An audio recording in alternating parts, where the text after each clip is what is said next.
Hi, it's Andy. Hi, it's Dave. Hi, it's Kirk. Welcome to the A.D.K channel, and today we are going back off to the Far East. We haven't been there for a little while, and we're checking out a band we've never checked out before on this channel called Unlucky Morpheus. So they are a visual kei band, just to set the scene. The song is called Welcome to Valhalla. We've not really done much in visual kei. We've done a few, but not to the level of what this is. I can talk about it because I have done a couple of Unlucky Morpheuses on Dave Does, so I know what's coming up. Andy, you're gonna love it. Oh God. Let's go check out Unlucky Morpheus.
Okay, so there we go. That was Unlucky Morpheus and Welcome to Valhalla.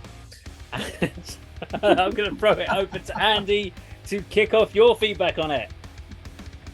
In the intro, Dave, you mentioned visual kei. Yeah. Do you want to just explain exactly what that is? Is that sort of having a sort of band theme and costumes? Yeah, so it's basically, I'm going to read it out from the actual online, so I get it right. Because if I just make it up off the top of my head, it's going to be wrong, and I'm going to get criticised. So here we go. It is a movement among Japanese musicians that is characterized by the use of varying levels of makeup, elaborate hairstyles, flamboyant costumes, often coupled with androgynous aesthetics, similar to Western glam rock. So it's then that, and it goes through a whole load of different genres of metal. So it can be used across all different styles of metal within them. So it's not just like that's the only style of metal that they'll play. There might be deathcore bands that are visual key as well as soft pop visual key rock bands, and so it's just part of what they do. Okay, that would be sort of visual key symphonic metal, I reckon. Possibly. Yeah. I'm not quite sure. I can't remember the last one I ever checked out. I don't remember liking it as much as I like this one, but go on, you carry on. You struggle with certain styles of music. I think I do as well, to be honest. I mean, visually, it was striking. You know, I love the sort of different sort of tones that the camera was picking up, and the effects that were on the sort of performance video.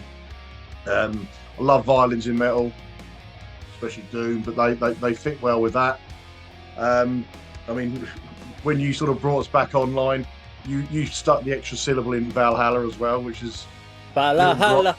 a little grating throughout the song. And surprisingly, one of the highlights was the solo. You know, that was it was short and sweet, not overly complex, and actually sort of accompanied, fitted in well with the song. But Yeah, it's not something I'm going to ever revisit again. I mean, I enjoyed the visuals rather than the music itself. okay, fair enough. Okay, so to me, I really enjoyed this. Now, if you're going to do a performance video, that's how you do a freaking performance video. Okay. That was interesting. That was much more fun. There was so much going on. I loved it. They put their heart and soul into the whoever did the CGI graphic stuff on that was just doing a freaking awesome job. I loved it. I loved her voice. I started listen. We were just talking about it on the Taja video we did before this about accents coming through. Now, her accent, the Japanese accent, doesn't come through hugely in her singing style. I started listening for it because I was like, I just thought the first thing that started me thinking was, I started going, oh, love bites. Because I know that I'm not a fan of the love bite vocals. And that's never going to change. Sorry, it's just not going to. I've tried too many times. It's just not clicking with me. And a lot of that was because of the accent coming through. And I believe that was just something that was maybe throwing it off in my head. The lady singing in this one, I thought her vocals were immensely clean, just very beautiful. There wasn't any kind of harsh syllables coming through in her vocal style, which I really enjoyed. I then started thinking about what is it about if I took the violins out, what about the groove and the vibe of the track? And they actually sound, if you took the vocals out and the violins, they sound like Drowning Pool, basically. Dun, dun, dun, dun, dun, dun, bam. But it's basically a Drowning Pool drum beat. They use it on lots of different songs. So you're talking early 2000s new metal drum patterns basically over that. And even some of the bass lines are very similar to it. So it's very funk driven, it's very groove orientated, which is completely my vibe. It's the sort of stuff I listen to all the time. And that would easily get put on a playlist for me straight away. I don't know if the whole album would be like that, because I've listened to this band several times before and never once have I thought that. And this is a more recent single, so I don't know if they've had a structural change in the band. I do remember them being a lot more flamboyant in their dress stunts and dress styles, and lots of almost ballerina dancing and stuff that kind of maybe put me off. This felt a little bit more to the point, and I enjoyed that. But yeah, I thoroughly enjoyed that particular video and that track. So over to you, Kirk. For such a generic song, it was quite interesting, wasn't it? That actually reminded me of him and even the Rasmus, those bands from Finland. It's like a cross between pop and gothic metal, wasn't it? When that started to emerge in the late 90s, almost like a second wave of Paradise Lost, but reduced down to a pop format. I really like the bass hook in that and the groove. You're right, that carried the song. Great to hear the violins in there as well. It gives it a neoclassical edge, doesn't it? Excellent vocal performance.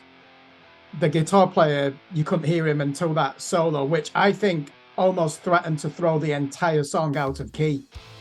When he came in with that solo, he didn't, but it just felt like it was going to do that. I think it was probably a bit too loud in the mix. The symphonics, they were dramatic, weren't they? And that really helped that song to bristle along and to keep you engaged throughout. It was a very simple song structure. and it was built around the drum and bass groove and her voice over the top. And I do appreciate those violin flourishes that they've put in there. I wouldn't be able to listen to an album full of this because I'd just be expecting every song to be verse, bridge, chorus, middle eight, verse, bridge, repeat chorus twice. Have you been looking at the Telescribe songwriting list? That sounds way too close to mine. No, it's just like when you listen to those Paradise Lost albums, when they moved away from metal and became a major label rock band trying to imitate Depeche Mode, that's what the songs were like. Every one was like that, the structure. And I've only heard one song from this band, but I'd be disappointed if there was an album of 10 tracks and they were all in that format. It just would not keep me interested. But I thought that was surprisingly good. I didn't think I would like it, and actually did enjoy probably 70% of that. There we go. Well, there we go. It's Unlucky Morpheus and welcome to Valhalla. So if you liked this video, please do like, share and subscribe, and we'll see you on another video sometime very soon. Take care.